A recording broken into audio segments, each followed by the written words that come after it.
El CAL no dio paso al megaproyecto de ley en la Asamblea, regresa al Ejecutivo, el presidente tiene 10 días para volver a remitirlo. ¿Y qué va a pasar ahí, en el Legislativo? Javier Hervas, ex candidato presidencial por la ID. Buenos días, bienvenido a Contacto Directo.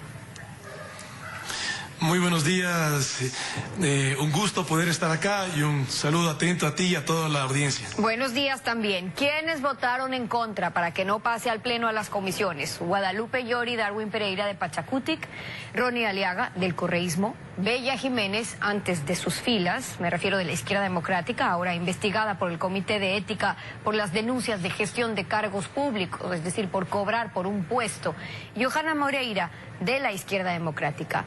Había dicho usted hace pocos días que iban a facilitar que pase al debate y al Pleno. ¿Qué pasó? Stephanie, lo que se votó fue a favor de que el presidente pueda subsanar en función de un informe técnico que hace la Unidad Técnica Legislativa, y lo que buscamos es que el presidente lo pueda devolver lo antes posible. Lo que yo manifesté es que como Izquierda Democrática lo que no estamos ni a favor de un gobierno ni tampoco a favor de un bloqueo. Lo que estamos a favor del pueblo ecuatoriano, y que ese proyecto de ley, que sin duda tiene muchos elementos que tienen que corregirse, pueda en el debate, en el aporte de las diferentes fuerzas políticas, pueda conectar con la necesidad del país. Buscamos empleo, buscamos una reactivación económica, pero sin duda también de ninguna manera estaremos a favor de una precarización laboral. Es decir, no es solamente por un tema de forma que han rechazado ahora que vuelva al Ejecutivo, no están de acuerdo con el contenido del proyecto. No, lo que estamos es buscando que en el debate este proyecto sea enriquecido. Pues eso fue lo que yo dije, que la Izquierda Democrática, en función de esa calificación en el CAL, que pueda pasar al Pleno. Ahora, hubo un informe de la Unidad Técnica Legislativa que dice que no reúne las condiciones para constitucionalmente poder pasar al debate. Entonces lo que buscamos es que el presidente pueda subsanar eso y que lo devuelva lo antes posible para que pueda pasar al debate con los asambleístas, con las diferentes fuerzas políticas. Lo que nuestro país necesita es diálogo. Lo que necesitamos es que nuestro país no sea gobernado por decreto, sino por el aporte de los diferentes actores políticos, corrigiendo y subsanando los elementos que están ahí. Mira, está muy bien que se esté eliminando el impuesto al 2% a la microempresa. Estamos totalmente de acuerdo.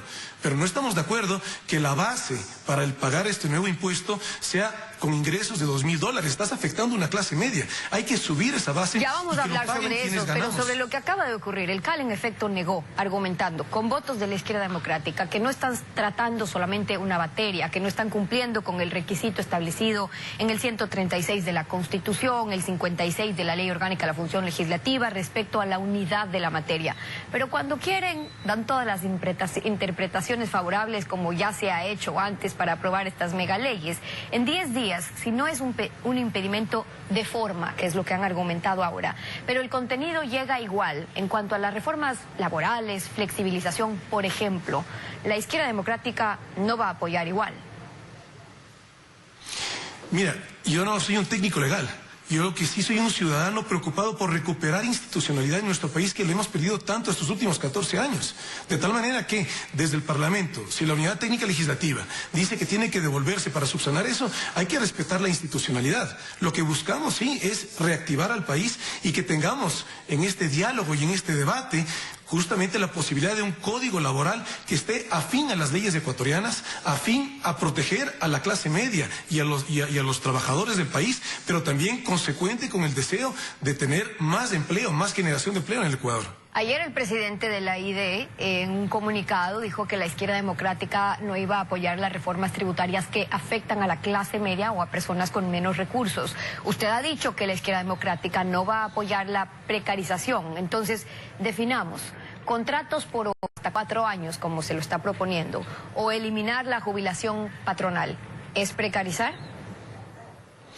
Mira, cuando tienes un artículo en ese proyecto de ley, el artículo 75, que te dice que el empleado deberá pagar una indemnización al empleador, evidentemente no es un lenguaje adecuado. Eso es lo que tenemos que corregir. ¿Y lo otro? ¿Y sobre las horas? ¿Y sobre los tiempos? ¿Y sobre la jubilación patronal? Porque me imagino que lo han discutido, si están a 10 días que vuelve el proyecto y no van a empezar a conversar recién ahí como bloque. Stephanie, nada que vaya en contra de una precarización que favorezca una precarización laboral, pero tenemos que flexibilizar condiciones justamente para poder generar más trabajo. Lo que no podemos es bloquear el que esto no pase el debate. Por eso yo decía que favorecer el que pase al debate, en este caso que se cumplan con esas subsanaciones y que en la Asamblea Nacional los 137 asambleístas puedan, en aporte de ideas, en agendas nacionales, poder mejorar ese proyecto de ley, cambiar lo que está mal y definir y subir las bases. Por ejemplo, en el caso de los impuestos, que no sea desde los ingresos de $2.000.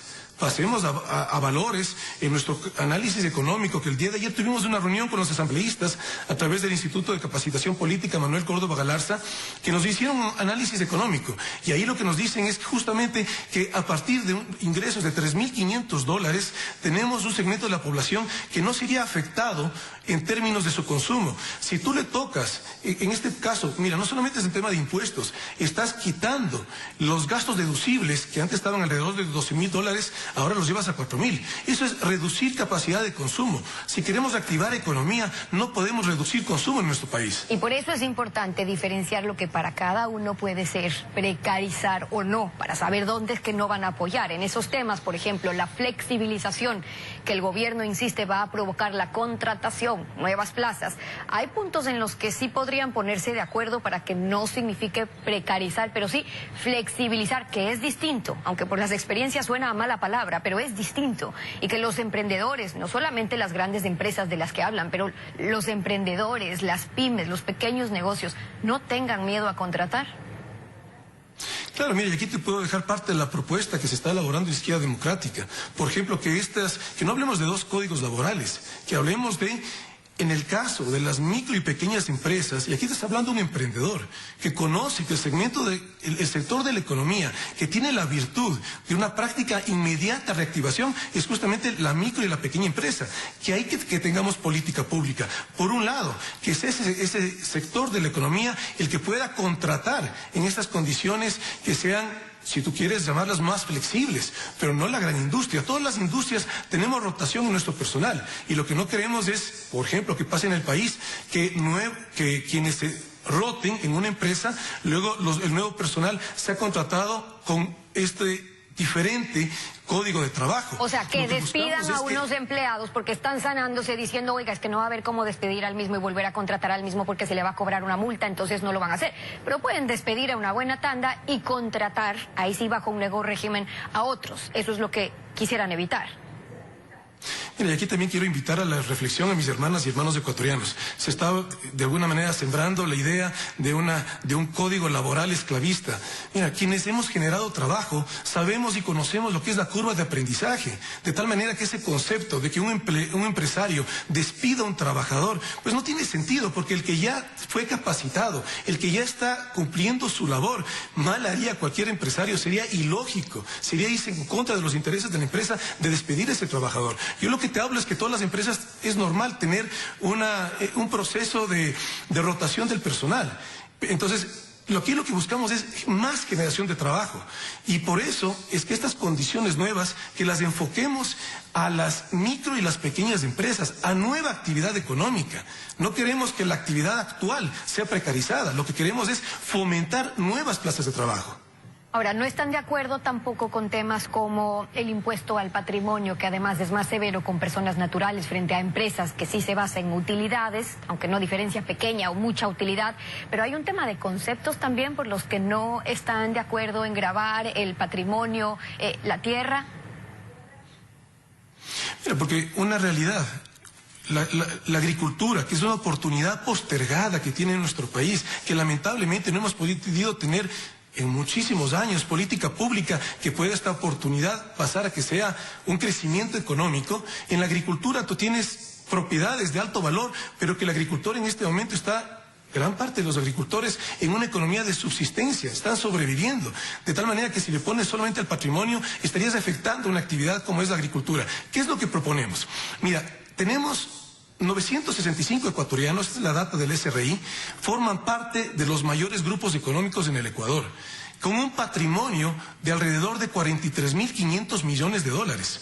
El 1% que tú coloques de impuesto a ese patrimonio, pero solamente de los grandes grupos económicos, recaudarías de alrededor de 453 millones de dólares. Es decir, si existen alternativas, pero no le aplastemos más a la clase media. Ya tenemos el tema de los combustibles, que aquí también un mensaje al presidente de la República. En la grave situación económica que vivimos los ecuatorianos, no es que estemos en contra de algo que ya costó tanto al país, que es quitar el subsidio o un proceso para quitar el subsidio. Lo que sí estamos es generando reflexión y preocupados por la situación de la clase media ecuatoriana. Si en este momento continuamos con el aumento de los precios de los combustibles, además de más impuestos, estamos asfixiando a la clase media. Lo oportuno en este momento sería una moratoria. Y el no poder deducir, por ejemplo, los gastos para el pago del impuesto a la renta, cuando se incluyen las deducciones, se lo permite para que sea un impuesto, como su nombre lo dice, a la renta, es decir, ingresos menos gastos, no a los ingresos, porque el Estado no atiende en este país con salud y educación como debería hacerlo. ¿Cómo pagar sobre los ingresos que en 5 días se acabaron con todos los gastos que tienen que asumir en salud, en vivienda o en educación sin poder descontarlo? ¿Ese es un tema que para ustedes es negociable o hay que quitarlo? Mira, en primer lugar, el impuesto es un Estado que le mete la mano al bolsillo ciudadano para sacarle más recursos, para que lo administre el Estado. Entonces aquí, en primer lugar, que el Estado nos diga cómo va a ser más eficiente también. Pero si hablamos sobre la deducción, la reducción de los gastos deducibles en tu impuesto a la renta, que en este momento bordea un tope de alrededor de 12.000 dólares y lo quieren llevar en alrededor de 4.000 dólares, es restarle capacidad de consumo a ese ciudadano, que eso es también un impacto en la economía. Vas a afectar una economía que tiene que reactivarse, una economía que tiene que dinamizarse. Y aquí también quisiera decirte algo. Revisando el plan cuatrianual del gobierno, estamos viendo un crecimiento del Producto Interno Bruto que en el año 2023 se habla del 1.6%. La población ecuatoriana crece en niveles de alrededor del 1.7%. Es decir, no estamos viendo una reactivación económica cuando el crecimiento del Producto Interno Bruto está prácticamente al mismo nivel del crecimiento de la población. Por eso es tan importante una política pública. Y aquí también quisiera dejar un mensaje en términos de cómo reactivamos la economía. Esta es la propuesta, parte de las propuestas. Le quiero preguntar sobre eso, si me permite, porque el gobierno tiene un punto a resolver aquí, y es que tiene que recaudar más. Ideal sería cumplir la promesa de ni un solo impuesto más, pero el presupuesto no da. Entonces, ¿qué otras alternativas? Lo escuché plantear una reactivación económica en base a inyectar liquidez a la economía con tasas que sean pagables, es decir, una banca pública de desarrollo, líneas de crédito que puedan ir, decía usted, al 6%. ¿Cómo? Sin que eso signifique quebrar al banco por morosidad o, más bien, lograr tasas que no asfixien a los nuevos negocios o emprendimientos. Es que tú puedes captar recursos a tasas de interés inferiores al 2.8, inferiores al 2%. Lo puede el Ecuador si tú combinas... ¿Captar de qué? ¿De organismos multilaterales?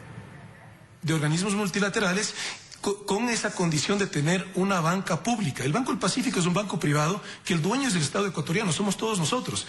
Reúne las condiciones de ser calificado como una banca pública para que tú traigas esos recursos. Lo que no queremos es que recursos nuevos, frescos, vayan a un saco roto que en este momento representa el presupuesto general del Estado, un presupuesto desfinanciado. Aquí la apuesta tiene que ir a empoderar a los ciudadanos, que los ciudadanos puedan reactivar la economía con acceso al crédito. Si tú logras traer al 2% liquidez fresca y la inyectas al aparato productivo, y concretamente no a todo el aparato productivo, porque la gran empresa no necesita de esto. Aquí lo que necesita es la micro y la pequeña empresa. Enfócalo a ese sector y sin duda vas a ver una reactivación económica. Y esa es la virtud del sector de la micro y la pequeña empresa, que tiene la capacidad de reactivarse prácticamente de inmediato. ¿Le van a decir que al irse en contra de este proyecto se está aliando con los que no debe, que está bloqueando la oportunidad de que un gobierno haga las cosas diferentes? Si esa no es su intención, ¿cómo se van a sentar a trabajar en los próximos 10 días? ¿O es que está rota ya esa alianza Pachacutic y de Creo? Mira, sin duda muchos quieren seguir polarizando nuestro país. Nosotros no estamos en esa línea y más bien lo que estamos invitando es permanentemente al diálogo.